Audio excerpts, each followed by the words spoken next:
Donc des gens qui ont des rêves plus fous que ceux d'Irun, il y en a. Et pour en parler avec moi, j'aurais bien voulu inviter sur scène Lamine Gueye.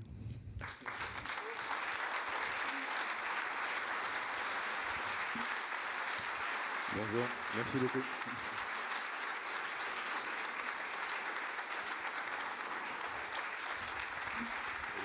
Merci. Bonjour, je te laisse la parole. Merci beaucoup. Merci pour votre accueil très chaleureux. Jeroen, je t'ai entendu te marrer quand j'ai touché les bâches sur l'Ancolie. Donc je te propose qu'on aille skier un jour ensemble et on en reparle. Je t'ai vu. C'est assez amusant d'être ici sur cette scène parce que vous avez un rêve absolument démesuré, toute proportion gardée par rapport au mien. Il y a de la montagne, il y a de la neige. Et j'aimerais aborder avec vous l'importance de ne pas mettre de limite, de ne mettre aucune limite à son rêve, parce que si vous mettez une limite à votre rêve, vous tuez votre rêve. C'est vraiment mon avis. Et avec les années qui ont passé, les cheveux ont un petit peu blanchi et l'expérience, je me rends compte que c'est vraiment la clé. Ne pas mettre de limite à son rêve. Les gens ont l'habitude d'employer une expression anglo-saxonne qui s'appelle « try to think out of the box ». Mais le problème, c'est que les gens restent dans la boîte et ils veulent simplement essayer d'agrandir un des panneaux de la boîte.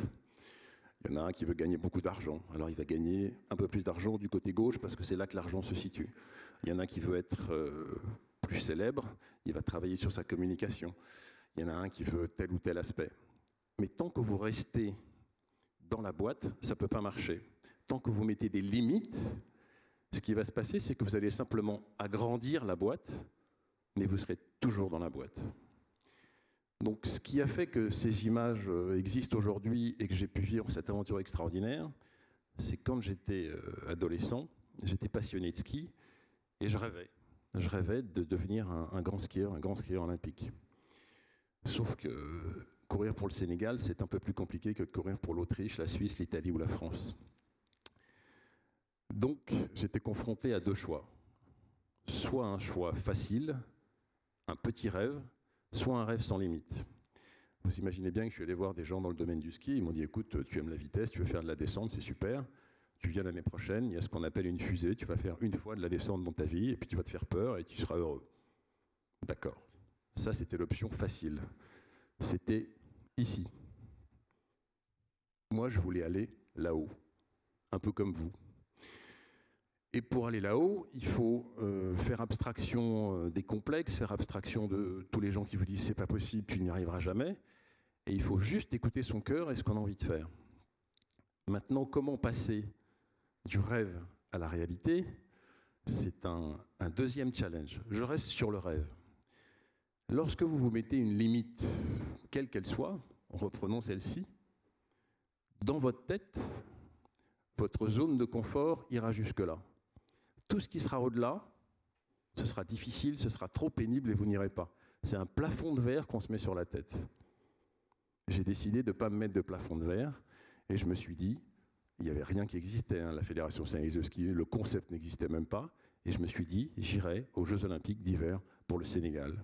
Je skierai Kitzbühel, Wengen, Val d'Isère, toutes ces descentes de ma boule où il fallait être un très très bon skieur.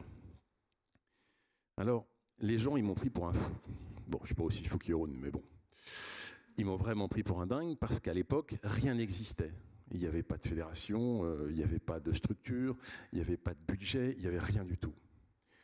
Et donc, la première chose que j'ai faite, c'est de garder mon objectif de rêve d'aller aux Jeux Olympiques en ligne et de garder, c'est marrant parce que vous vous appelez pas à pas, mais c'est très exactement ce que j'ai fait. C'est-à-dire que j'ai mon objectif, je ne le perds pas de vue, mais pour atteindre cet objectif, première étape, créer une fédération. Alors, quand j'entendais Jésus tout à l'heure parler de fou, je pense qu'on m'a dit peut-être 250 fois « mais t'es complètement fou, c'est pas possible ». Quand j'ai appelé d'autres structures sportives en leur disant « voilà, je veux faire des compétitions de ski », oui, d'accord, pour le Sénégal, t'es fou. C'est pas possible, tu pourras pas le faire. Bien évidemment, c'est possible. Et ça dépend que d'une seule personne, celle qui a choisi de réaliser ce rêve-là. Vous trouverez toujours des gens pour vous dire que c'est difficile, que votre objectif est trop prétentieux. Vous trouverez toujours des excuses contre. La seule chose qu'il faut entendre et écouter, c'est ce qu'il y a à l'intérieur de votre tête. Ensuite, quand on décide de faire ce genre de choses, vous imaginez qu'on se retrouve confronté à des situations impossibles, dans mon cas, dangereuses. Plusieurs fois, j'ai risqué de me rompre les os. Je vais vous raconter 2 petites anecdotes rigolotes. Lorsque j'ai voulu donc commencer à faire cette fédération de ski, il m'a fallu des skis, un casque, des chaussures, tout un tas de matériel. Et je me suis rapproché de certains fournisseurs en les appelant « Bonjour monsieur, je m'appelle monsieur Lamine Gueye, je voudrais faire du ski pour le Sénégal. » « Écoutez monsieur, on n'a pas que ça à faire, on travaille. » Première réponse, ils m'ont pris pour un fou. J'ai persévéré, j'ai pas abandonné. Et puis un jour, j'ai fini par obtenir une paire de skis, j'ai fini par obtenir un casque, et j'ai pu aller faire mes premiers essais. Et je me suis rendu compte que si je m'étais limité là, je ne serais jamais arrivé déjà à cette première étape, qui était mon premier contact avec le ski de haut niveau, et avec des champions qui pour moi, étaient presque inaccessibles. Vous avez tout à l'heure évoqué le nom de sociétés qui sont des gros paquebots de la place. Ben déjà, si je m'étais dit « j'y vais », c'était pour y arriver et je voulais me confronter à ces gens-là. Donc, j'ai eu la chance de rencontrer des champions de très haut niveau et des gens qui, si je m'étais limité à de petites ambitions, je ne les aurais jamais rencontrés. D'où l'importance, que je vous disais tout à l'heure, de ne jamais rêver petit, de jamais mettre de limite à son rêve. Et donc, les premiers tests sont arrivés et j'ai eu la chance d'aller m'entraîner avec des skieurs de l'équipe de France. Eux, c'est des super pros, c'est la grosse artillerie. Hein. On parle de matériel pointu, de gens qui ont des diététiciens, des médecins, des entraîneurs, une grosse logistique. Et ils m'ont dit, bah, écoutez, monsieur Gueye, on va vous tester, pas de problème. Et je suis arrivé à Tignes, sur le glacier de Tignes, et ils m'ont dit, bah voilà, Lamine, tu vas faire une épreuve d'entraînement avec nos coureurs. Parfait. Il y avait là des super champions. Et puis le responsable de la Fédération française de ski est arrivé, et il a dit, Lamine, on ne va pas te laisser partir avec les garçons, c'est trop dangereux. Je suis quand même un peu macho, c'était assez difficile à encaisser. Et ils m'ont dit, c'est pas grave, on va te faire les premiers tests sur la piste des filles. J'ai pas pu faire autrement que d'aller sur la piste des filles, mais je voulais montrer à tout le monde que j'étais meilleur que les autres et que j'allais pulvériser le temps des filles. Je vais donc dans le portillon de départ. Toutes les autres compétitrices avant moi avaient donc un chronomètre et ont eu un temps de parcours sur la piste. Et au moment où j'arrive dans le portillon de départ, le responsable de l'équipe de France prend sa radio, Lamine au départ, Lamine prêt. Et il me dit, quand tu veux. Et il ne met pas le portillon qui enclenche le chronomètre. Je lui demande pourquoi. Et il me dit, bah écoute, t'es pas au niveau, tu vas juste pour voir ce que ça donne. Je dis non, je pars pas. Il dit, comment tu pars pas? Bah non, si vous mettez pas le chrono, je pars pas. Bon, il rappelle le directeur de course, on me met le portillon, je pars. J'ai dû faire 40 secondes, et au bout de 40 secondes, j'ai littéralement explosé. J'ai perdu mes 2 skis, mon casque, et je me suis retrouvé la tête dans la neige, complètement, comme si j'étais passé dans une machine à laver. Je vous dis ça parce que quand on se met des objectifs élevés, que d'autres appellent impossibles, c'est pas nécessairement facile. Et ce qui compte, c'est lorsqu'on se retrouve confronté à un problème, à une difficulté, à une chute, entre guillemets. Ce qui est important, c'est pas tant la chute, c'est votre réaction face à l'adversité. Mais souvenez-vous, si vous vous êtes fixé un objectif qui est celui-là, si vous tombez en bas, c'est pas grave, parce que vous regardez tout en haut. Et c'est ce que j'ai fait, bien sûr. Je me suis relevé. Bon, je suis allé chercher mes skis, ils étaient tordus. J'en ai récupéré d'autres. Je suis remonté en haut de la piste. Et j'ai fait ma première descente d'entraînement avec l'équipe de France. Et de là, je dirais que c'était une étape importante. Comme pour vous, vous avez des collaborateurs, des gens qui vous épaulent, une direction qui vous pousse à aller vers le plus haut sommet. Il faut avoir la capacité à se faire un programme pour aller vers ce sommet. Donc une fois que j'ai eu passé mes premières armes, entre guillemets, sans être passé par la case hôpital tout de suite, j'avais à portée de vue mon premier objectif qui était de faire des Coupes du Monde de ski. Les Coupes du Monde de ski, c'est ce qu'on appelle la cour des grands. Je n'ai pas retenu le nom de toutes les sociétés que Johan a évoquées, c'est exactement la même chose. Et on se rend compte que, je vous rassure, je ne les ai jamais battus. mais j'ai eu la possibilité de participer à des épreuves de très très haut niveau, et le choix que j'avais fait au début a toujours été récompensé. À aucun moment de ma carrière, qui a duré quand même assez longtemps, je me suis dit non, j'aurais dû prendre le choix facile. J'aurais dû choisir autre chose que de vouloir atteindre un rêve impossible. Déjà, je ne serais pas là devant vous. Et puis surtout, ça m'a appris les capacités que l'on a en soi lorsqu'on est confronté à quelque chose de grand. Si votre objectif sur une valeur sur une échelle de 1 à 10 est de 2, vous ne dépasserez pas 2. Si votre objectif sur une échelle de 1 à 10 est de 10, vous irez à 10, peut-être même à 12. Tout est dans votre tête. Et je l'ai expérimenté à maintes reprises. Il y a aussi une différence assez importante entre l'histoire que vous allez vivre, parce que j'ai cru comprendre que votre fusée va vous amener très haut, et mon expérience, c'est que moi, si je me plantais, je prenais un risque assez sérieux et j'allais de direction à la clinique. Ça m'est arrivé, mais je m'en suis sorti et je suis toujours sur mes 2 pieds et mes 2 jambes. Vous, heureusement pour vous, vous ne risquez pas votre vie en voulant atteindre ces sommets-là.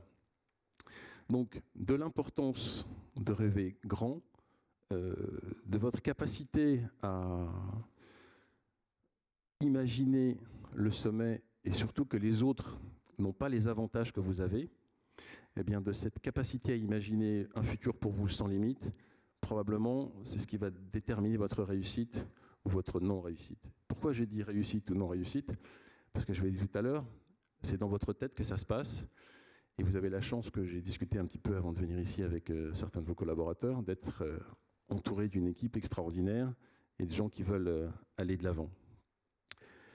Je voudrais aborder aussi un autre sujet qui, moi, me paraît essentiel. Dans les images que vous avez vues, on parle d'un skieur. Tout seul, je n'y serais jamais arrivé.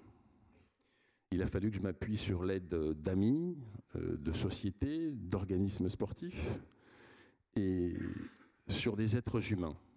Ça veut dire que ce qui a fait que ça a fonctionné, c'est qu'il y avait un projet humain au départ, et que ça a été soutenu par d'autres êtres humains qui ont été sensibles à ça. Donc je pense que vous êtes une équipe, et cette équipe fait que vous allez être encore plus performant pour aller atteindre cet objectif. Autre aspect, à mon avis, très important, lorsqu'on décide d'atteindre un sommet, puisque pour vous c'est un peu l'image, je fais juste une petite parenthèse. Avant de venir ici, je suis un homme de la montagne.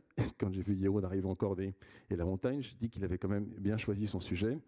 Il manquait plus qu'une paire de skis et ça aurait marché. Je reviens à mon sujet. Il faut que vous ayez conscience que les autres ont autant de problèmes que vous, si ce n'est plus. Je m'en suis rendu compte lorsque j'ai été confronté à d'autres fédérations, à d'autres équipes.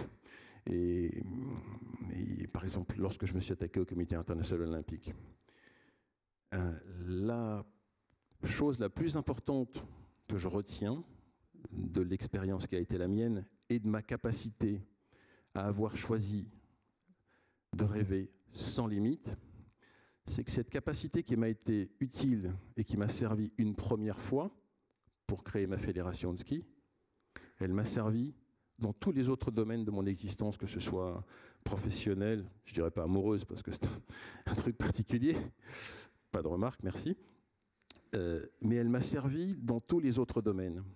Et lorsque, une fois, je me suis dit, ah bien, j'ai relevé ce défi, j'ai pris ce qui avait le plus difficile à faire parce que c'était mon objectif, et que ça a marché, lorsque je me suis retrouvé confronté à d'autres situations où on m'a dit, mais c'est pas possible, tu peux pas le faire, je me suis souvenu que lorsque j'ai eu l'objectif premier qui était des Jeux Olympiques et que je l'ai réalisé, eh bien ça avait fonctionné une première fois, ça peut fonctionner une deuxième fois, ça peut fonctionner une troisième fois. Ça veut dire que c'est un état d'esprit, et cet état d'esprit, il va vous accompagner dans toute votre existence, dans toute l'existence de votre entreprise. Lorsqu'on décide de faire du ski pour le Sénégal, les autres vous voient arriver bizarrement. Je fais cette remarque parce que je pense à la taille de votre société actuelle par rapport aux mastodontes qui seront vos futurs, pas partenaires, mais adversaires. Lorsque je suis allé à mon premier comité de course en Coupe du Monde, il y avait là des grandes équipes que l'on peut comparer au gros paquebot que vous avez nommé tout à l'heure, donc l'équipe d'Autriche, Suisse, Italie et compagnie. Et on a fait l'appel des nations. Donc ils appellent Allemagne, États-Unis, France, et d'un seul coup, le responsable des chefs d'équipe appelle Sénégal. Et là, dans la salle, plus un bruit. Je réponds derrière, oui, présent. Et il y avait à peu près 300 personnes dans la salle comme aujourd'hui, et 300 têtes se sont tournées en disant « Mais qu'est-ce que c'est que ce malade? Il est fou. C'est pas possible, on ne fait pas de ski lorsqu'on est du Sénégal. » Donc il y avait cette espèce de rapport de petite équipe, je dirais même de micro-équipe, parce que vous êtes quand même déjà relativement développé par rapport au one-man team que j'étais à l'époque. Et les gens m'ont regardé d'un œil bizarre. Ils m'ont regardé d'un œil bizarre parce que lorsque vous êtes dans une énorme structure et que vous allez conquérir pour eux des titres olympiques, pour vous des marchés à l'international, les gros, les très gros ont une certaine, je dirais presque arrogance.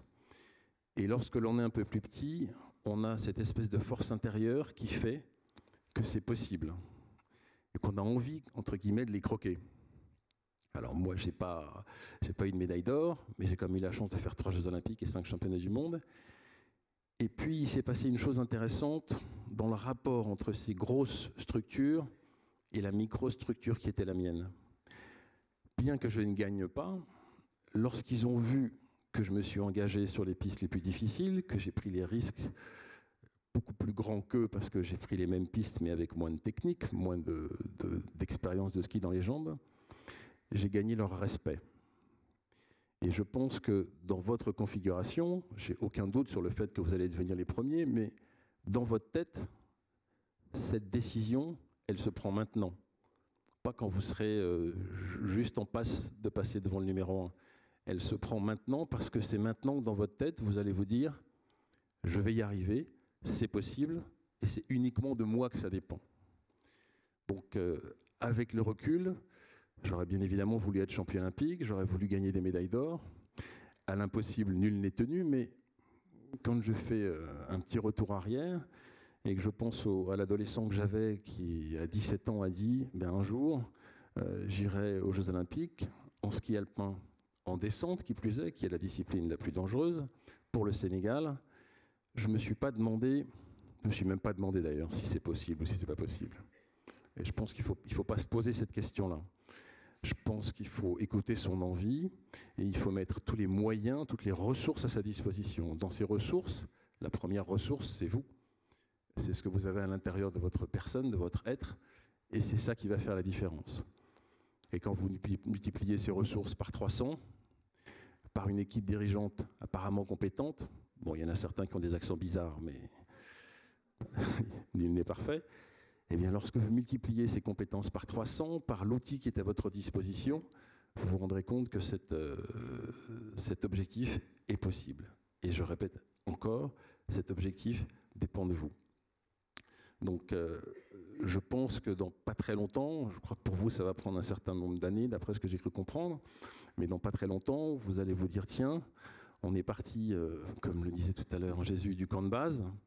Et puis, lorsque vous serez à mi-chemin, vous aurez peut-être entre guillemets, un petit coup de mou. Souvenez-vous, à ce moment-là, que c'est là qu'il va falloir puiser dans ces ressources qui vous ont permis d'imaginer qu'il n'y avait pas de limite à votre rêve. Si quand vous allez être face à l'adversité, vous vous dites « Ah ben non, c'est trop dur, je baisse les bras », ça ne marchera pas.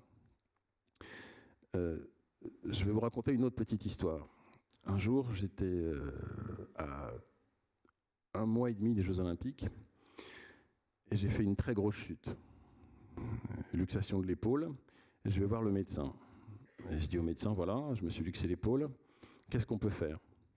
Il m'a dit, ben, c'est opération, 4 mois de tranquillité, de récupération, 4 mois de rééducation, et la saison prochaine, tu seras prêt à partir et tu pourras skier à nouveau. Je lui ai dit, mais les Jeux Olympiques, c'est dans 1 mois et 3 semaines. Il dit, ben, tu vas pas. Comment ça, tu vas pas? Non, tu vas pas. Et je lui ai dit, écoute, il n'y a pas un moyen pour que je puisse... c'est mon rêve, c'est absolument ce que je veux faire. C'est votre K9. Et il m'a dit, écoute, il y a une solution, tu peux faire 8 heures de musculation par jour, pour renforcer ton épaule. Et avec un peu de chance, parce qu'il faut un peu de chance dans la vie, tu vas y arriver. Et c'est comme ça que j'ai fait mes premiers Jeux Olympiques à Sarajevo en 84. Et une fois que je suis arrivé en bas, je me suis dit, mais bien évidemment, je m'en faisais, c'est le cas de le dire, une montagne. Et ce n'est pas une montagne, parce que la première victoire, elle vient bien évidemment dans votre tête. Et cette proximité avec le monde médical que j'ai souvent renouvelé dans ma carrière m'a servi une deuxième fois. Lorsque j'étais à Albertville pour les Jeux Olympiques en 92, je passe la ligne d'arrivée du dernier entraînement de la compétition. Et pendant le dernier entraînement de la compétition, je me suis déboîté une vertèbre. Je n'arrivais même pas à me relever une fois que j'ai passé la ligne d'arrivée. Je suis allé voir à nouveau un premier médecin. Et ce médecin m'a dit, tu oublies, pour toi, pas de descente olympique demain, c'est pas possible. Je vais voir un deuxième médecin, il me dit, tu peux pas, c'est impossible. Un petit peu comme vous, j'avais le choix entre je laisse tomber, c'est pas raisonnable, ou je veux atteindre mon rêve quoi qu'il arrive. Je vais voir le médecin de l'équipe des États-Unis et je lui dis voilà, j'ai tel problème, il m'ausculte et il me dit la même chose. Je vais vers lui et je lui dis, je pense que je lui être très convaincant, je lui dis quoi qu'il arrive, demain matin, je suis au départ de la descente. Imaginez mon état d'esprit lorsque je me suis mis au lit le soir même avec des anti-inflammatoires et des antidouleurs. Et évidemment, dans ma tête, ça n'arrêtait pas de trottiner puisque mon rêve, j'avais déjà réagi une première fois des Jeux Olympiques, mais celui-ci était encore plus grand parce que c'était en France, la piste était encore plus difficile et il fallait absolument que je sois au départ. Et le lendemain matin, je retourne voir le médecin de l'équipe des États-Unis, plié en deux, et il me dit « Lamine, tu ne peux pas courir ». Et je le regarde avec un regard dont je suppose qu'il a été convaincant, et je lui dis « Quoi qu'il arrive, je vais être au départ ». Il m'a donné un patch, il s'appelle patch de chaleur, et il m'a dit avant le départ, 10 minutes avant le départ, tu mets ce patch sur ton dos. Je n'ai pas fait la reconnaissance, je suis allé au départ en boitant. J'ai évidemment évité les juges qui pouvaient éventuellement me disqualifier.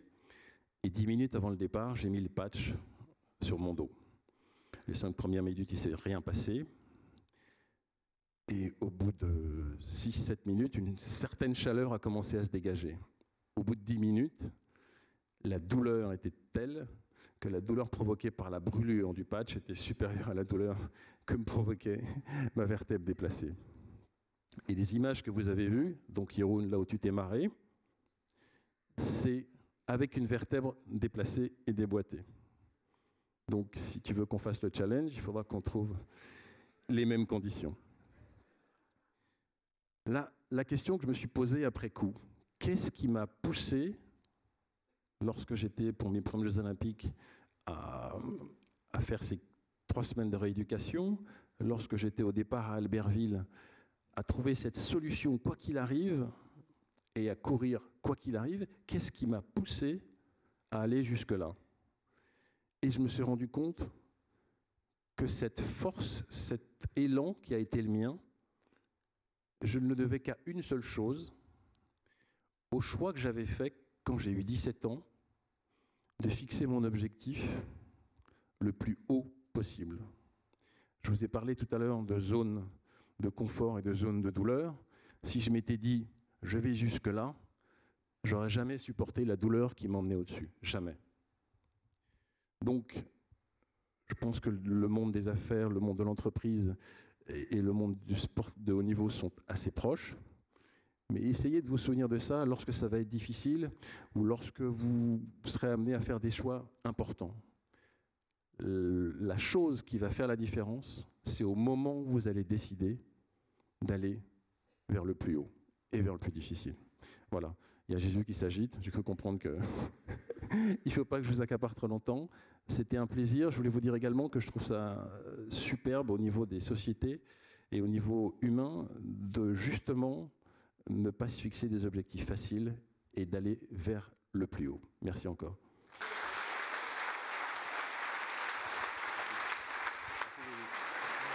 C'est moi qui te remercie.